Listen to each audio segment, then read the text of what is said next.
Hello, അപ്പോൾ എൻ്റെ ഇന്നത്തെ വീഡിയോയിലേക്ക് എല്ലാവർക്കും സ്വാഗതം കേട്ടോ. എന്തൊക്കെയാണ് എല്ലാവരെയും വിശേഷം? സുഖമാണെന്ന് വിചാരിക്കുന്നു കേട്ടോ. അപ്പോൾ ഇന്ന് ഞാൻ ഉച്ചയ്ക്ക് ഇപ്പോൾ ഇന്നത്തെ തേങ്ങാച്ചോറ് ചിക്കൻ കറി ഉണ്ടാക്കാൻ വിചാരിച്ചിട്ടോ. ചിക്കനും ബീഫൊക്കെ കൊണ്ടുവന്നാൽ തേങ്ങാച്ചോറ് ഇവിടുത്തെ ദേശീയ ഭക്ഷണമാണ് കേട്ടോ. അപ്പോൾ പിന്നെ ഇന്ന് അതങ്ങോട്ട് ഉണ്ടാക്കാൻ വിചാരിച്ചേ. ഇപ്പോൾ സമയം 1 മണിയായി കേട്ടോ. 1 മണിക്കാണ് ഇപ്പോൾ ഞാൻ ഉച്ചക്കത്തേക്കുള്ള ചോറും കറിയും വെക്കണേ. എന്താ അറിയോ, ഇന്ന് സ്കൂളൊന്നും ഇല്ലല്ലോ വിചാരിച്ചിട്ട് വെറുതെ ഇരുന്ന് ഒരു പണിയെടുക്കാണ്ട് ചെയ്തിമ പോയിട്ട് ഇരുന്ന് ഒന്നും എടുത്തിട്ടില്ലേനു. അടിക്കലും തുടക്കലും കികലും മോറലും ഒന്നും എടുക്കാണ്ട് ഒരു 10, 11, 11:30 മണി വരെ അവിടെ ഇരുന്ന്. കയ്യിൽ ഫോണും കൂടെ ഉണ്ടെങ്കിൽ പിന്നെ നേരം പോകണം പറയണ്ടല്ലോ. പിന്നെ എല്ലാം കൂടെ വേഗം എണീച്ച് ഞാൻ അടിക്കലും തുടക്കലും ബാക്കിയുള്ള പണികളെല്ലാം തീർത്തിട്ടോ. ഇപ്പോൾ ചോറും കറിയും കൂടെ ആവാൻ തന്നെ ഉള്ളൂ.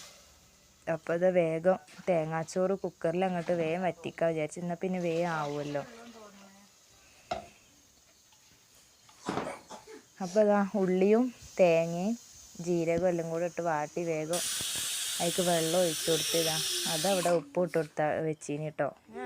ഇനിയിപ്പോൾ അത് വേഗം അരി ഇട്ട് കൊടുത്താൽ അത് അവിടെ നിന്ന് ആയിക്കോളല്ലോ. രാച്ചിക്കുട്ടന് പാത്രത്തിൽ എന്തെങ്കിലും ഇട്ട് കൊടുത്തിട്ട് ഒരു സ്ഥലത്ത് ഇരുത്തിയാൽ ഓൻ അവിടെ ഇരുന്നോളൂ. അല്ലെങ്കിൽ പിന്നെ ഇതാക്കുകയെന്ന് പറഞ്ഞിട്ട് ഓൻ ഇന്നെ ഇടങ്ങാറാക്കുവേ. അപ്പോൾ ഇതിൻ്റെ ചിക്കൻ കറിക്കുള്ളത് ഞാൻ പിന്നെ വേഗം കുക്കറിൽ തക്കാളി ഉള്ളിയും പച്ചമുളകും ഇങ്ങോട്ട് വേഗം ഒന്ന് വേവിച്ചെടുത്തിട്ടോ. ഇപ്പോൾ എല്ലാം കൂടെ വാട്ടിയിരിക്കാനുള്ള നേരമല്ലേ, സമയം കുറേ ആയിനല്ലോ.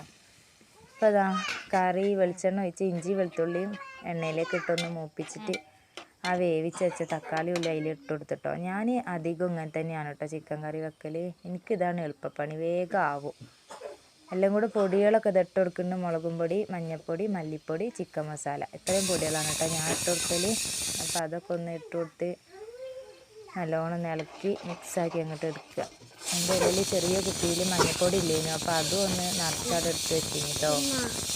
വോയിസ് കൊടുക്കുമ്പോൾ ഇവിടെ ഭയങ്കര ഒറ്റപ്പാടാണ്. അതുവരെ മുണ്ടാണ്ട് നിൽക്കുന്നവർ വർത്താനോ ചുമയോ കോരയോ എല്ലാം ഉണ്ടാവും. നാച്ചി കണ്ടില്ലേ, ഇത്ര നേരം അപ്പുറത്ത് കളിക്കേനോ, ഇപ്പം അങ്ങോട്ട് വന്നേന്. അപ്പോൾ ഇതാട്ടോ മസാല പൊടികളൊക്കെ ഇട്ടൊന്ന് നല്ലോണം ഇളക്കി ഞാൻ ചിക്കനും ഇട്ട് ഇച്ചിരി വെള്ളം ഒറ്റിച്ച് കൊടുത്തിട്ട് മൂടി അവിടെ വേവിക്കാൻ വെച്ചിന്. തേങ്ങാച്ചോറ് ആവും ചെയ്തിന് കേട്ടോ. അപ്പോൾ അതൊന്ന് നല്ലോണം തിളച്ച് വന്നപ്പോൾ ഞാൻ അതിലേക്ക് ആവശ്യത്തിനുള്ള കുറച്ച് വെള്ളം ഒഴിച്ച് കൊടുത്ത്. ഇവിടെ പിന്നെ എല്ലാവർക്കും കുറച്ചൊരു കറി വേണം കേട്ടോ. അപ്പോൾ അതൊക്കെ നല്ലോണം തിളച്ച് കറിയൊക്കെ നല്ല വെന്ത് വന്നതിന് തീ ഓഫാക്കി ഒരു ഇച്ചിരി പച്ച വെളിച്ചെണ്ണ ഒറ്റിച്ച് കൊടുത്ത് കറി അവിടെ റെഡി ആയിന്. നാച്ചിക്കുട്ടനും മാമും ഒറ്റക്ക് തിന്നണമെന്ന് പറഞ്ഞിട്ട് ഒരു പാത്രത്തിൽ വാങ്ങി അവിടെ ഇരുന്നീനുവേ. പിന്നെ അതവിടെ ഇട്ടിട്ട് ഓൻ്റെ പാട്ടിന് പോയി കിടക്കണേ. ഉറക്കം വരുന്നുണ്ടെന്ന് തോന്നണം, ഓൻ ഉറങ്ങണ നേരമൊക്കെ ആയിന്. പിന്നെ എന്തായാലും ഇത്രയും നേരം പണിയെടുത്തല്ലേ വിചാരിച്ചിട്ട് ഞാൻ പിന്നെ ഓനെയും കൊണ്ട് ഒന്ന് പുറത്ത് ചെയ്തിമ പോയിരുന്നു. ഓൻ എൻ്റെ മടിയിൽ ഇരുന്നിട്ടോ. അപ്പോൾ ഇത്രയൊക്കെ ഉള്ളൂ കേട്ടോ ഈ വീഡിയോയിലെ വിശേഷങ്ങൾ. നിങ്ങൾക്ക് എല്ലാവർക്കും വീഡിയോ ഇഷ്ടമായിട്ടുണ്ടെങ്കിൽ ഒന്ന് ലൈക്ക് ചെയ്യണേ. നമ്മളെ ചാനൽ ആദ്യമായിട്ട് കാണുന്നവരാണെങ്കിൽ ഒന്ന് നമ്മളെ സപ്പോർട്ട് ചെയ്യണം കേട്ടോ.